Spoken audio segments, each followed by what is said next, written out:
as of the 21st of this month. I signed Proclamation number 1081, placing the entire Philippines under my...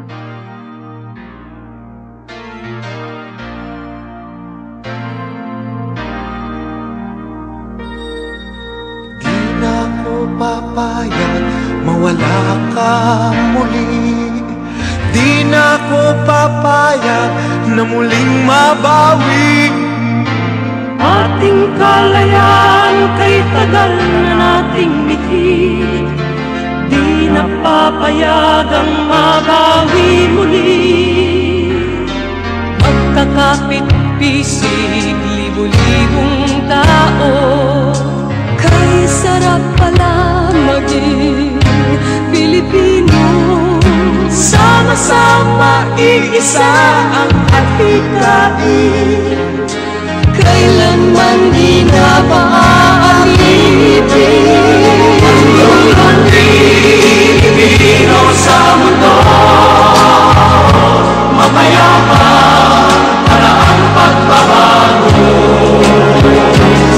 Katotohanan, kalayaan, katarungan ay kayang makamit na walang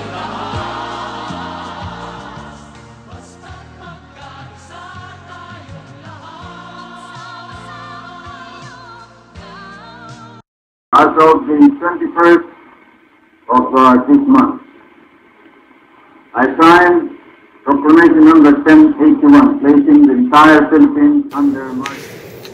September 21, 1972. President Marcos issued Presidential Proclamation number 1081, proclaiming a state of martial law in the Philippines. Marcos is dead! Marcos is dead! Marcos is dead! Ibang saksi Marcos! Ibang saksi Marcos! Tama na! Sobra na! Palitan na! Tama na! Sobra na! Palitan na! Glory for President! Glory for President! Glory for President! Laban! Laban! Hindi natin naya ang makapasok ang mga kalis na kailangan na ito! Laban! Laban! Laban! Laban! Laban! Laban! Laban! Laban! Laban! Laban! Laban! Laban! Laban! Laban!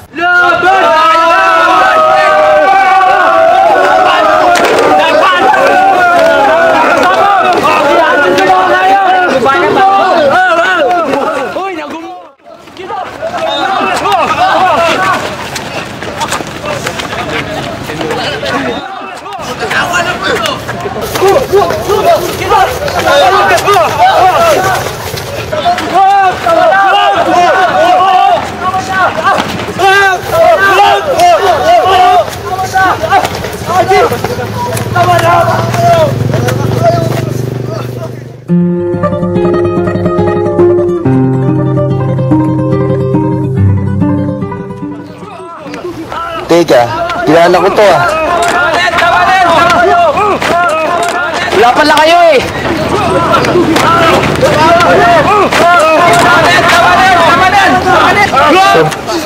Anong ginagawa niya dito?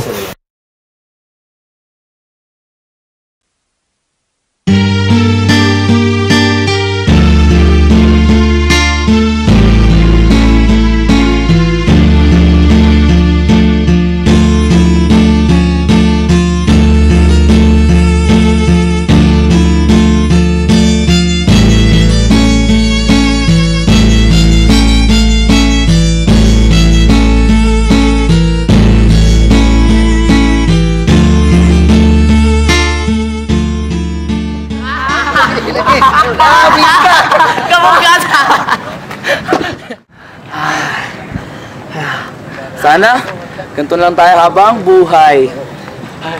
Ayoko. Gusto ko maging army paglaki ko. Gusto ko maging isang painter. Pintor.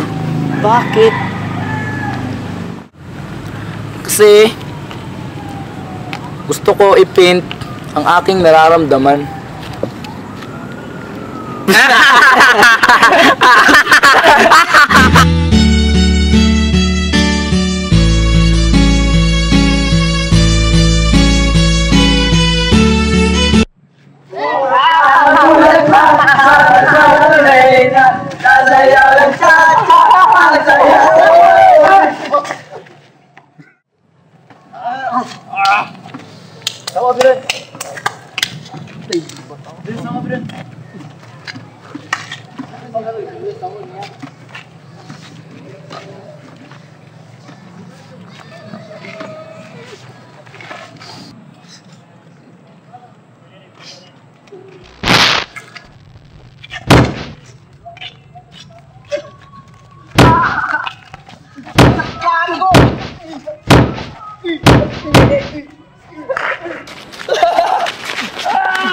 Ako muna.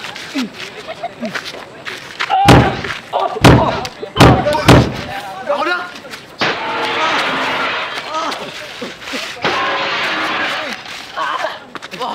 Sis! Sige, sige! Berto!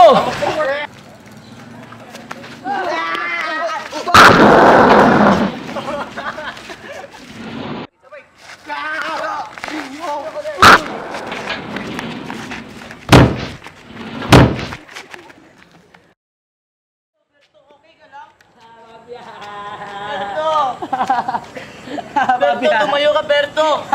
Aray! Aray! Tara na, samahan na kita. Mama! Mama!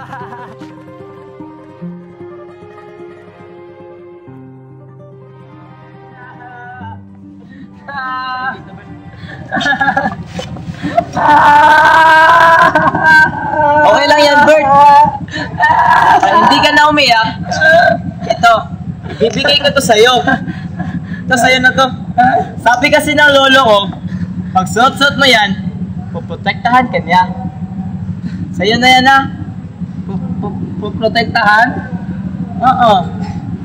Ingatan mo yan, ha? Tara! Kulungin mo at umiiyak. Bayan pa kayang saktan.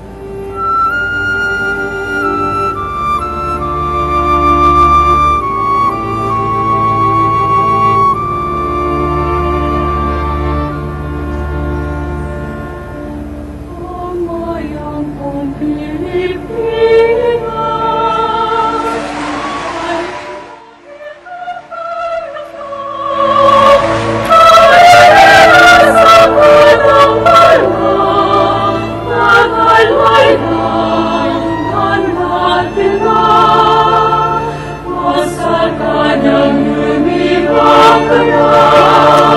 Teka, kilala ko to ah.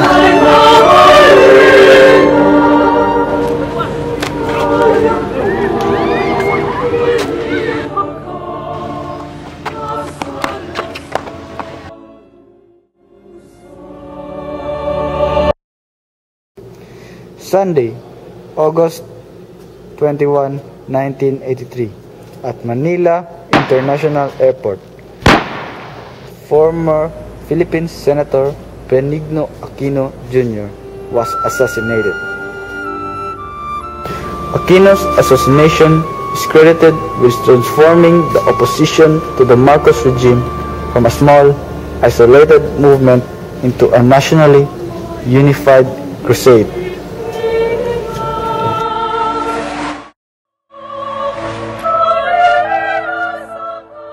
Wala na ang pinakamalakas nating senador.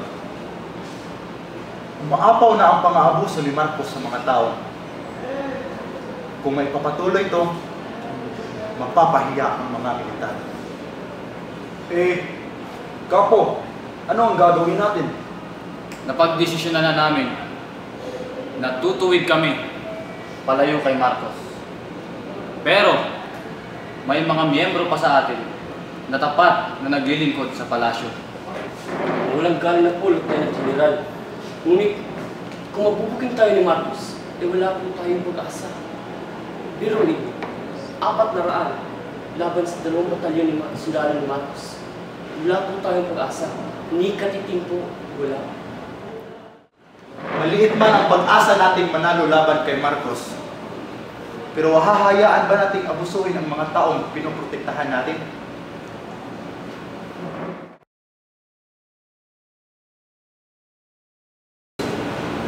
Napagdesisyonan na namin na tayo ang unang gagawa ng hakbang. Lulusubin natin ang Malacanang. Ibiglain natin sila. General Honasan, dalhin mo ang 120 sundalo dito. Dito kayo pupwesto. Dalhin mo ang 200 sundalo dito sa kabila. Dito kayo pupwesto at kakalabanin nyo ang 4 na batalyong sundalo ni Marcos na nakaabang dito.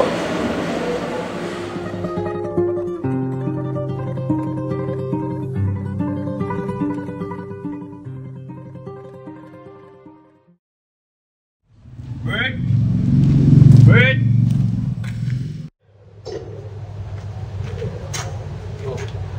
Dalaw ka. Kailangan mo. Bert, nausok. Gusto ko lang sanang kamustahin yung matalik kong kaibigan. Sino ba talaga? May kailangan po tayo po kasama. Silang kita kamustahin pare. Sige, kuha na muna doon. Papalik ako.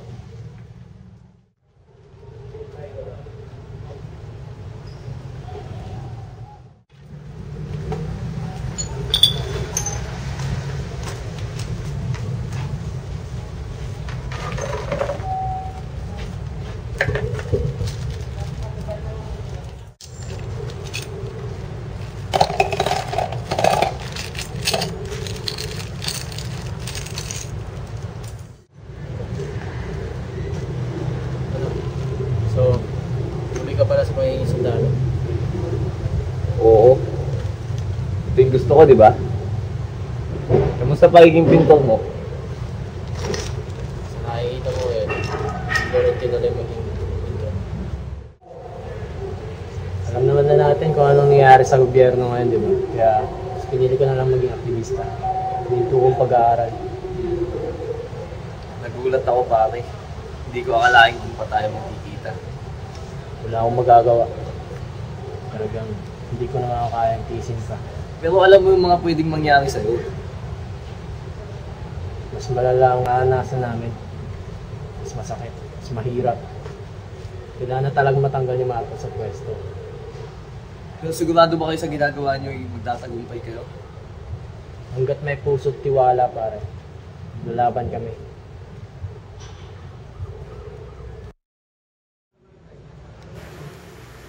Gago to ah.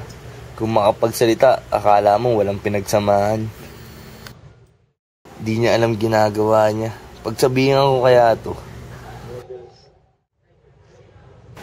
Lakas naman ng loob nitong pumunta sa bahay ko.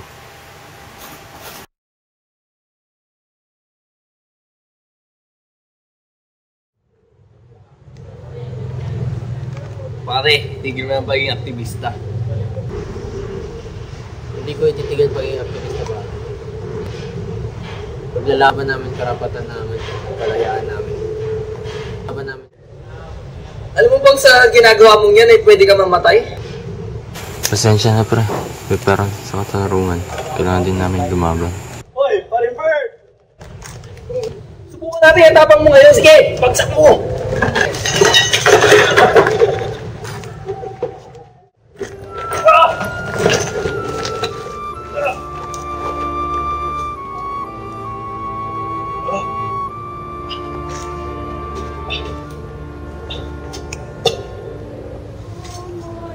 Ito, minto. Kahit pa paano, magkaibigan pa rin tayo.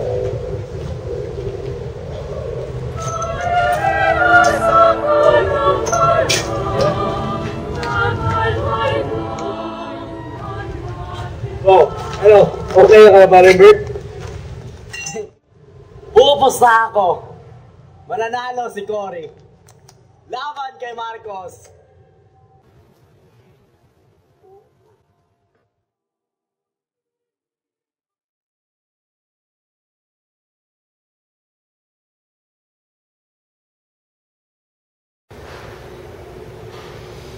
February 7, 1986.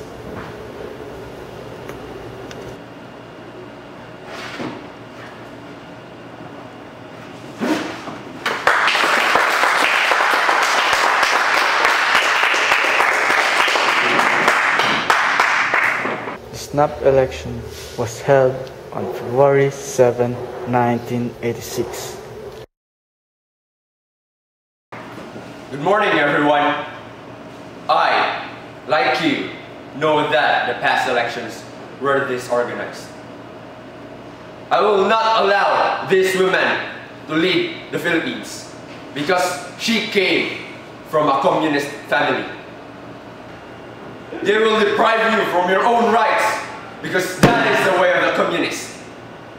For now, I will declare the snap elections so that you can rightfully choose the leader of this country. Marcos pa rin.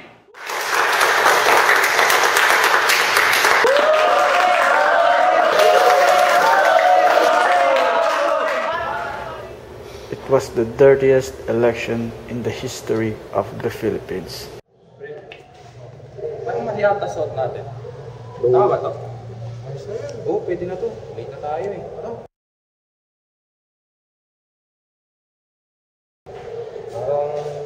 mali ata eh. Pwede na to? Pwede na siguro to. Kailangan na tayo? Oo, kailangan na natin makapagas sa pagpapulong. Tara, tara.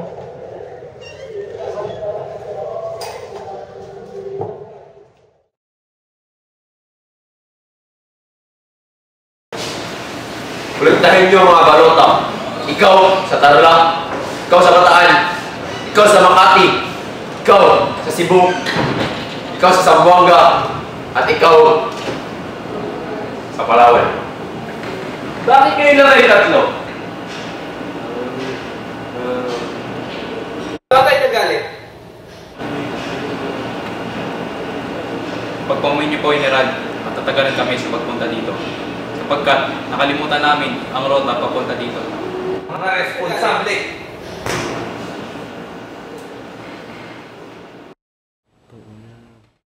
Pakiramdam ko may mga traidor sa aking mga general.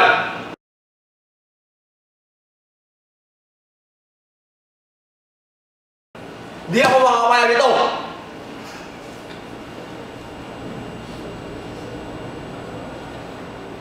Kapo! Kapo! Baba mo yan!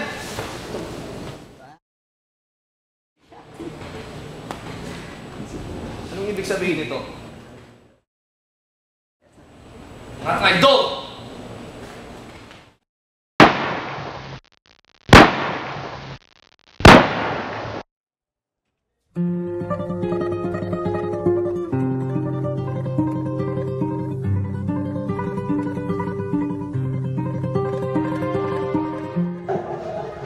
Gapo! Nabugin tayo! Ubusin ang lahat! Wala tayong komunikasyon sa palasyo! We only have two options. It's either we can draw the line and start a guerrilla warfare, or we can start barricading this camp. Kapo! Baba mo yan!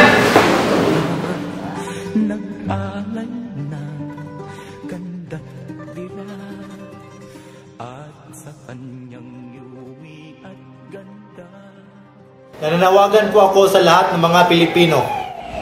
Kailangan ko ang inyong suporta. Kailangan nating magkaisa upang makamit ang pagbabago sa ating pamahalaan.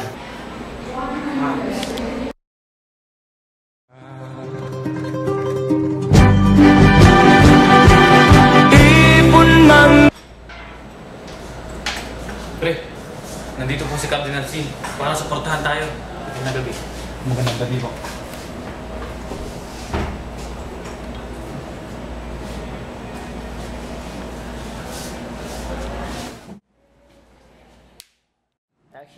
Cardinal, nasira na po lahat ng aming mga plano.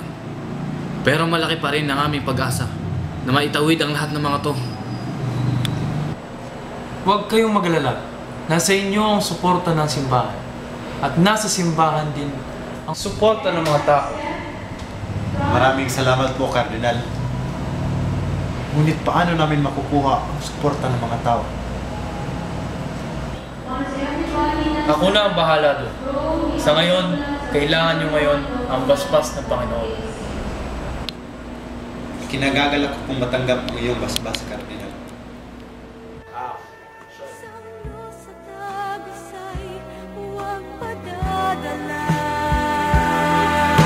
My sons and daughters in the Philippines, I humbly ask your help. Let us gather to Camp Crame and help Enrile, Ramos, and others through their hardships and struggles to make this country a free country. Let us help our two good friends.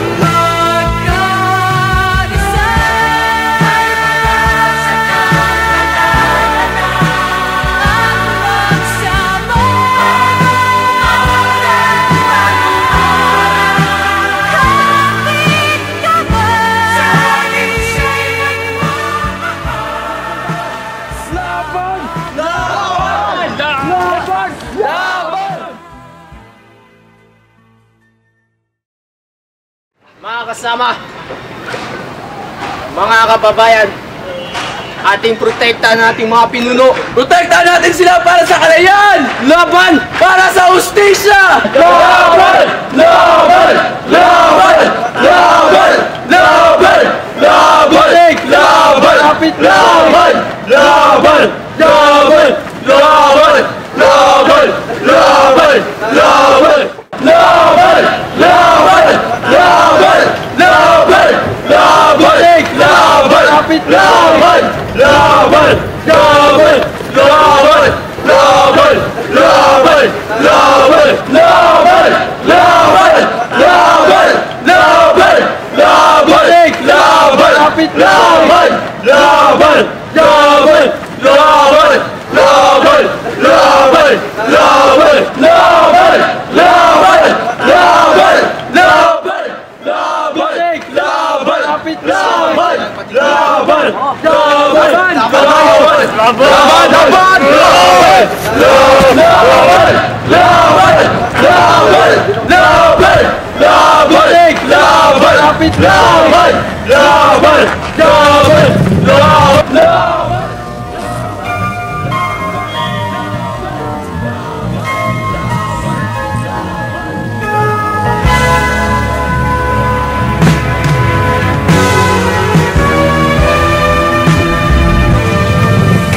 General! Anong gagawin natin? General! General! Ang hirap sa mundo, inawa ang kailangan ng tao, ang pagmamahal sa kapwa-ilaan.